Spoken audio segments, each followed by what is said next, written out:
Hello guys, welcome to Sonu competition classes. हमने पिछले video में बात की थी प्रकाश, दर्पण और लेंस पर। उस पर बेस हमने कुछ क्वेश्चन भी किए थे जो कि एग्जाम की दृष्टि से बहुत ही महत्वपूर्ण थे। और आज भी हम महत्वपूर्ण क्वेश्चन करेंगे जो कि एग्जाम में आने की दृष्टि से बहुत ही महत्वपूर्ण है। इन क्वेश्चनों की जो PDF है आपको टेलीग्राम पर फ्री डाउनलोड कर सकते हैं। और अब क्वेश्चन को शुरू करते हैं। पहला क्वेश्चन आपको क्या दे रखा है, जब प्रकाश की कोई किरण प्रकाश सघन माध्यम से विरल माध्यम की तरफ जाती है तो क्या होता है। तो हम एक डायग्राम द्वारा देखते हैं जिसमें एक क्या लेते हैं हम, सघन माध्यम। यह हो गया इसका सघन और बाहर वाला क्या हो जाएगा, विरल। अब क्या दे रखा है कि कोई किरण सघन माध्यम से विरल माध्यम में जाती है तो वह विलंब से क्या होती है, हमेशा दूर हटती है। ये याद रखना आपको। जब कोई किरण सघन माध्यम से विरल माध्यम में प्रवेश करती है तो वह विलंब से दूर की ओर हटती है। और जब कोई किरण विरल माध्यम से सघन माध्यम में प्रवेश करती है तो वह विलंब की ओर झुकती है। तो हम देखते हैं इसमें कौन सा ऑप्शन दे रखा है, अविचलित रहती है, ये भी गलत हो जाएगा। विलंब की ओर झुकती है, ये भी गलत हो जाएगा। अविलंब से यानी कि नॉर्मल या विलंब है, ऐसे अविलंब से दूर हटती है। तो कौन सा ऑप्शन हो जाएगा, इसका सी ऑप्शन। ओके, तो इसके आगे हम नेक्स्ट क्वेश्चन देखते हैं। दूसरा क्या देखा है, सूखा बालू चमकीला क्यों दिखाई देता है जबकि गीला बालू जो है वो यानी कि चमकीला नहीं दिखाई देता। इसको भी हम देखते हैं। इसमें सूखे में क्या होता है, जो वो प्रकाश की किरण आती है वह तुरंत परावर्तित हो जाती है, जिसके कारण जो सूखी बालू है वो हमें चमकीली दिखाई देती है। लेकिन अगर बालू गीली है तो वो क्या करती है, प्रकाश का क्या करती है, अवशोषण कर लेती है। तो जिससे क्या होता है, वह चमकीली नहीं दिखाई देती। जो सूखी होती है वो चमकीली क्यों दिखाई देती है, क्योंकि उसमें प्रकाश का परावर्तन होता रहता है। तो इसका कौन सा ऑप्शन सही होगा, यह प्रकाशीय भ्रम है, यह भी गलत हो जाएगा। इसका कारण परावर्तन है, यह सही हो जाएगा इसका बी ऑप्शन। क्या दे रखा है, इसका कारण अपवर्तन भी नहीं होगा और पराशयन भी नहीं होगा। तो इसका कौन सा ऑप्शन सही होगा, बी ऑप्शन सही होगा। ओके, तो इसके आगे हम नेक्स्ट क्वेश्चन देखते हैं। किसी पात्र में द्रव्य की मात्रा आभासी गहराई 15 सेंटीमीटर है, यदि उसकी वास्तविक गहराई 20 सेंटीमीटर है, तब द्रव्य का अपवर्तनांक। तो द्रव्य के अपवर्तनांक का जो सूत्र होता है क्या होता है, द्रव्य का अपवर्तनांक, द्रव्य का जो अपवर्तनांक है वो क्या होता है, वास्तविक लंबाई इसके अपॉन में क्या होगा, आभासी लंबाई, आभासी लंबाई, इसका क्या होगा, आभासी लंबाई। तो इसमें क्या दे रखा है, वास्तविक कितना दे रखा है 20 सेंटीमीटर और इसकी आभासी कितनी दे रखी है 15 सेंटीमीटर। तो क्या हो जाएगा, अपवर्तनांक मान जो है वो क्या हो जाएगा 20 अपॉन इसके नीचे क्या होगा, आभासी लंबाई, तो क्या होगा 15। तो ये कितना आ जाएंगे 4/3। तो इनका इसका मान क्या होगा 1.33। तो अपवर्तनांक का जो मान है वो क्या आ जाएगा, सापेक्षिक अपवर्तनांक का क्या माना जाएगा 1.33। तो इसका कौन सा ऑप्शन सही हो जाएगा, इसका डी ऑप्शन सही हो जाएगा। ओके, तो इसके आगे हम नेक्स्ट क्वेश्चन देखते हैं। नेक्स्ट क्वेश्चन दे रखा है, हीरे रात में क्यों चमकते हैं। हीरे रात में इसलिए चमकते हैं क्योंकि उनमें जो है प्रकाश का पूर्ण परावर्तन होता है, यानी कि पूर्ण आंतरिक परावर्तन होता है। तो इसमें कौन सा ऑप्शन देखते हैं, हीरे रेडियोधर्मी है इसलिए विकिरण होता है, यह भी गलत हो जाएगा। उच्च अपवर्तनांक के कारण प्रकाश की किरणें आंतरिक रूप से परावर्तित होती है, तो इसका बी ऑप्शन सही है। हीरे चमकते हैं क्योंकि उनमें कुछ मात्रा रेडियम की होती है, ये भी गलत है। हीरे चमकते हैं क्योंकि वे चतुष्फलकीय होते हैं, ये भी चमकने का कारण ये होता है प्रकाश के कारण चमकते हैं। जब उन पर प्रकाश गिरता है तो जो प्रकाश गिरता है तो उनमें क्या होता है, पूर्ण आंतरिक परावर्तन। उसका अपवर्तनांक की जो है, हीरे का जो अपवर्तनांक है वो भी क्या होता है, उच्च होता है। तो कौन सा ऑप्शन सही होगा, इसका बी ऑप्शन सही हो जाएगा। ओके, इसके आगे हम नेक्स्ट क्वेश्चन देखते हैं। नेक्स्ट क्वेश्चन क्या दे रखा है, सूक्ष्मदर्शी में प्रयुक्त होता है निम्नलिखित से अध्ययन के लिए, यानी कि सूक्ष्मदर्शी क्यों उपयोग में लेते हैं। क्योंकि सूक्ष्मदर्शी से यानी कि नॉर्मल जो है वो हम देख सकते हैं, लेकिन जो छोटी वस्तुएं हैं यानी कि कोई कीटाणु जीवाणु है उनको हम किसी यंत्र के द्वारा ही देख सकते हैं। तो जो सबसे छोटी वस्तु है उन्हीं को देख सकते हैं। तो इसका कौन सा ऑप्शन हो जाएगा, बी ऑप्शन सही हो जाएगा। ओके, इसके आगे हम नेक्स्ट क्वेश्चन देखते हैं। क्या दे रखा है, सूक्ष्मदर्शी का आविष्कार किसने किया। ये एग्जाम में आया क्वेश्चन है,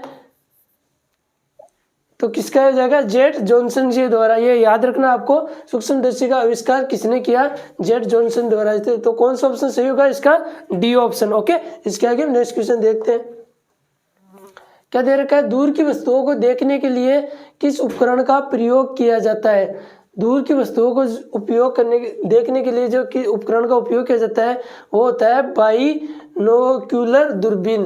पेरिस्कोप ये भी नहीं होता, माइक्रोस्कोप ये भी नहीं होता, ये भी नहीं है, इसका डी ऑप्शन सही होगा। ओके, यानी कि ये दूर की वस्तुओं को देखने के लिए उपयोग किया जाता है। इसके अंदर जो लेंस होता है, जो प्रिज्म होता है, समकोण प्रिज्म का उपयोग होता है। इसमें समकोण प्रिज्म का उपयोग होता है, जिसमें प्रकाश का जो है 2 बार परावर्तन होता है, यानी कि 2 बार प्रकाश गिरता है उसमें, समकोण प्रिज्म में। तो इसका कौन सा ऑप्शन होगा, डी ऑप्शन सही हो जाएगा 7वें क्वेश्चन का। ओके, इसके आगे हम नेक्स्ट क्वेश्चन देखते हैं। क्या दे रखा है, यदि लेंस की क्षमता 2D है तो फोकस दूरी क्या होगी। तो फोकस दूरी के लिए एक फॉर्मूला है, जो लेंस की क्षमता में और फोकस दूरी में एक फॉर्मूला है। क्या फॉर्मूला है, जो है लेंस की क्षमता बराबर 1/f फोकस दूरी। तो हमें दे रखा है, क्षमता दे रखी है 2, तो हमें फोकस दूरी ज्ञात हो जाएगी। तो क्या हो जाएगा, 2 बराबर 1/f। तो f का मान यहाँ से क्या आ जाएगा, 0.5। तो लेंस की क्षमता का जो मात्रक होता है वो होता है डायोप्टर। तो इसका कौन सा हो जाएगा, 0.5 मीटर। तो इसका सी ऑप्शन सही हो जाएगा। ओके, इसके आगे हम नेक्स्ट क्वेश्चन देखते हैं। क्या दे रखा है, 2D क्षमता वाले 2 लेंसों का संयोग तुलना क्षमता ज्ञात कीजिए। यानी कि 2 लेंसों की क्षमता दे रखी है, एक की दे रखी है 2 और दूसरे की दे रखी है 4। तो इनका संयोग यानी कि इनका योग कैसे करेंगे। तो योग जो करेंगे हम श्रेणी क्रम में होगा इसका। तो लेंस की क्षमता हमने P जो है और D1 इसका मान लेते हैं। D1 क्या दे रखा है, पहले की लेंस क्षमता 2D और D2 दे रखा है हमें, दूसरे की 4D। तो P1 जो होगा D1 प्लस D2। तो लेंस क्षमता का जो मान आ जाए वो क्या आ जाएगा, D1 क्या दे रखा है 2 प्लस 4। तो कितना हो जाएगा, 6 डायोप्टर। तो P का मान जो आ जाएगा वो क्या आ जाएगा, 6 डायोप्टर। तो 6 डायोप्टर किस में दे रखा है, इसके ए ऑप्शन में दे रखा है 6 डायोप्टर। तो इसका ए ऑप्शन सही हो जाएगा। ओके, इसके आगे हम नेक्स्ट क्वेश्चन देखते हैं। क्या दे रखा है, एक मनुष्य को 75 सेंटीमीटर दूरी तक दिखाई नहीं पड़ने पर कौन सा दृष्टि दोष है। यानी कि अगर हमको कोई निकट की वस्तु है 75 सेंटीमीटर पास ही होगा, तो निकट की वस्तु है हमें अगर नहीं दिखाई देती है तो वो कौन सा दोष होगा, निकट दृष्टि दोष। और उसको हम किसके नाम से जानते हैं, हाइपोमेट्रोपिया। तो ये इसका क्या होगा, बी ऑप्शन सही होगा। बी ऑप्शन कैसे होगा देखते हैं। इसमें क्या दे रखा है हमें, दोष क्या है, यानी कि कोई स्रोत है, कोई स्रोत है जिसका जो स्रोत है इससे जो प्रकाश आता है, तो इसका जो प्रतिबिंब है वो रेटिना से क्या बनता है, आगे बनता है। ये यहाँ पे क्या है, रेटिना। इसका जो प्रतिबिंब है वो आँख के रेटिना से क्या बनता है, आगे बनता है, यहाँ बनता है। ये हो गया इसका स्रोत, यानी कि ये हमारी आंख में क्या है, दोष है। अब इस दोष को हम दूर करने के लिए, इसका ऑप्शन तो वैसे बी हो जाएगा, लेकिन समझते हैं इस दोष को दूर करने के लिए हम कौन से लेंस का उपयोग करते हैं। तो ये आगे बढ़ना है, मतलब किरणों को हमें पीछे लेना है। तो किसके लेंस का उपयोग करेंगे हम, इसके उत्तल लेंस का उपयोग करेंगे। उत्तल लेंस में क्या होगा, ये जो आगे बन रहा है रेटिना की, ये रेटिना के ऊपर बन जाएगा। तो उत्तल लेंस का हम उपयोग करेंगे, तब ये ऐसे हो जाएगा। उत्तल लेंस का हम उपयोग करेंगे तब ये जो है रेटिना के ऊपर बन जाएगा इसका प्रतिबिंब, तो हमें साफ दिखाई देने लग जाएगा। ये आपकी आँख है और ये हमने इसके दोष को यानी कि निकटदर्शी दोष को दूर करने के लिए किस लेंस का उपयोग करते हैं? उत्तल लेंस का। ये भी एक क्वेश्चन ही है, आपको याद रखना है, निकटदर्शी दोष को दूर करने के लिए किस लेंस का उपयोग करते हैं? उत्तल लेंस का। ओके, तो इसका कौन सा ऑप्शन हो जाएगा? निकटदर्शी का हाइपोमेट्रोपिया, तो इसका निकटदर्शी दोष है, तो ये इसका ऑप्शन हो जाएगा बी। ओके, इसके आगे हम नेक्स्ट क्वेश्चन देखते हैं। नेक्स्ट क्वेश्चन दे रखा है, इस पहले वाले क्वेश्चन का क्या है? उल्टा है, मायोपिया। इसमें क्या होता है, यानी कि इसको यानी कि किसी व्यक्ति को अगर ये दोष है तो उसमें उसको क्या है? दूर की वस्तुएं साफ नहीं दिखाई देगी, यानी कि इसमें कौन सा है? दूर की वस्तुएं साफ नहीं दिखाई देगी। इसी को भी हम डायग्राम द्वारा समझते हैं। इसमें क्या है? दोष क्या है? यानी कि जो है प्रतिबिंब है वो रेटिना से क्या बन रहा है? पहले बन रहा है। ये आपकी रेटिना यहाँ हो जाएगी। रेटिना जो दोष है वो दोष क्या है? क्योंकि ये प्रतिबिंब जो है रेटिना से पहले बन रहा है, यानी कि अपनी जगह नहीं बन रहा। तो इस दोष को दूर करने के लिए हम किस लेंस का उपयोग करेंगे? अवतल लेंस का। अवतल लेंस क्या करता है? किरणों को बिखेरता है, यानी कि ये अगर पीछे किरणें जो है वो पीछे है तो वो क्या हो जाएगी? आगे। तो इसका दूसरा डायग्राम कैसे होगा? ये हमने क्या ले लिया? अवतल लेंस। इसको क्या बोलते हैं? अवतल लेंस। तो ये किरणों को यहाँ जाएगा, तो ये जो है प्रकाश जो है वो रेटिना के ऊपर बना देगा सीधा इसका प्रतिबिंब। तो इसका ये दोष भी दूर हो जाएगा। किसके कारण होगा? अवतल लेंस के कारण।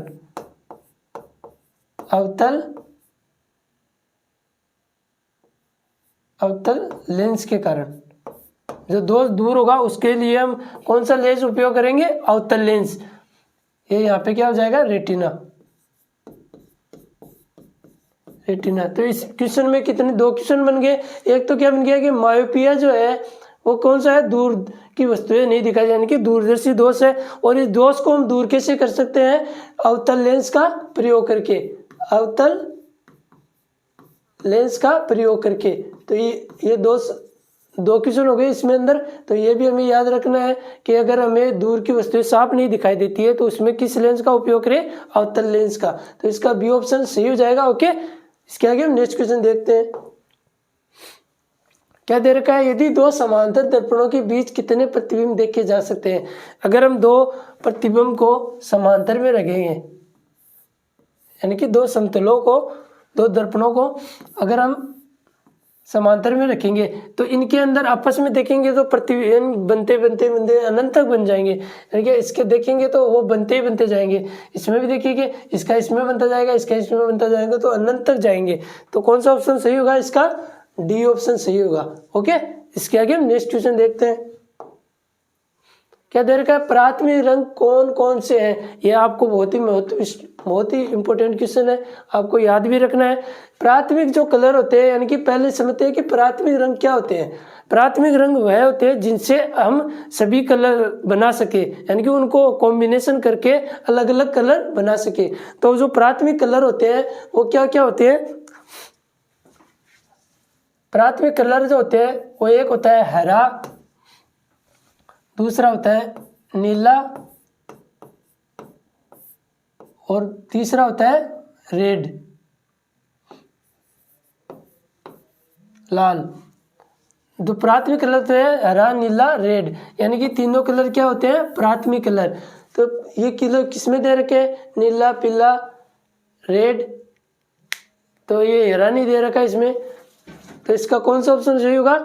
इसका डी ऑप्शन सही होगा, यानी कि इसमें कोई सा भी प्राथमिक कलर नहीं होता। आपको याद रखना है प्राथमिक कलर जो है उनके यानी कि कॉम्बिनेशन से अलग अलग कलर बनाए जा सकते हैं। तो इसका फोर्थ ऑप्शन सही हो जाएगा। ओके, इसके आगे हम नेक्स्ट क्वेश्चन देखते हैं। क्या देखा? निम्न से प्राथमिक रंग नहीं है।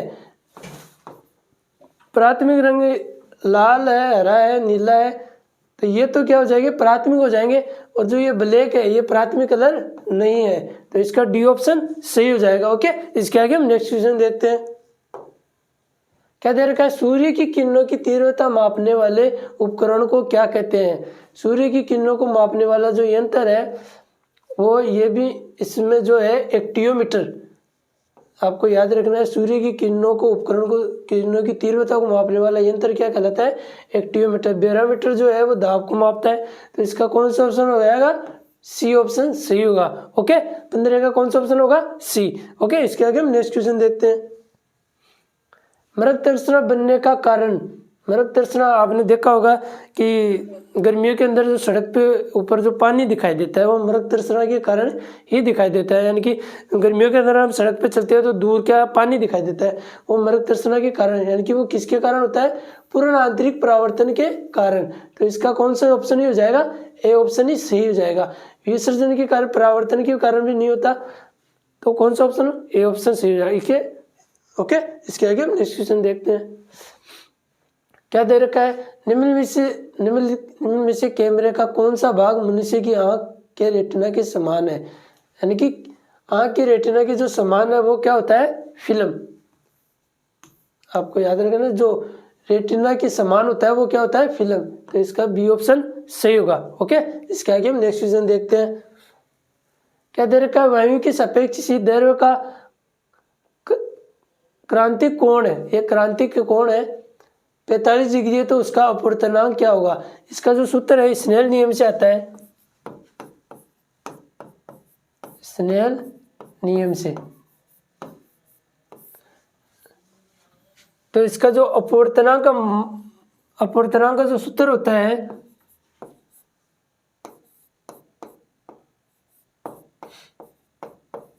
वो क्या होता है? Sine i upon sine r. यहाँ पे आई जो होता है वो 90 डिग्री और जो आर हमें दे रखा है 45 डिग्री। तो इसमें क्या कौन सा माना जाएगा? साइन 90 का मान क्या इतना होता है? 1, और साइन 45 डिग्री का मान क्या होता है? 1/√2। तो यहाँ से क्या माना जाएगा? √2। तो √2 कौन से ऑप्शन में दे रखा है? इसके ए ऑप्शन में दे रखा है, तो इसका ए ऑप्शन सही हो जाएगा। ओके, एक हमें याद रखना है, अगर क्रांति कोण के लिए पूछे तो क्या सूत्र होता है? Sine i upon sine r. तो आर का मान हमें दे रखा है 45 डिग्री और ये 90 डिग्री हो जाएगा। ओके, तो इसका ये ऑप्शन सही हो जाएगा। इसके आगे हम नेक्स्ट क्वेश्चन देखते हैं। क्या दे रखा है? दर्पण के सामने खड़े एक व्यक्ति को अपना प्रतिबिंब सभी से बड़ा मालूम होता है, तो इसमें ज्ञात होता है कि दर्पण है, यानी कि किरणें जो है वो क्या हो रही है? फैल रही है, यानी कि अपनी साइज की तुलना में बड़ा प्रतिबिंब दिखाई दे रहा है। तो इसमें कौन सा होगा?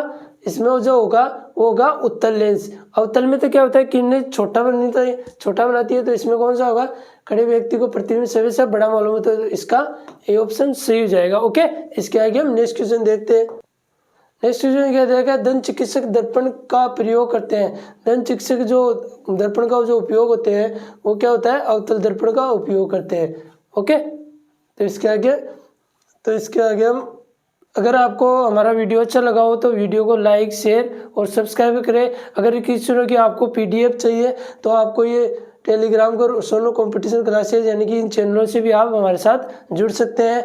और ये फेसबुक के है और ये इंस्टाग्राम का है, तो इन चैनलों से आप हमारे से ज़्यादा जुड़े। ओके।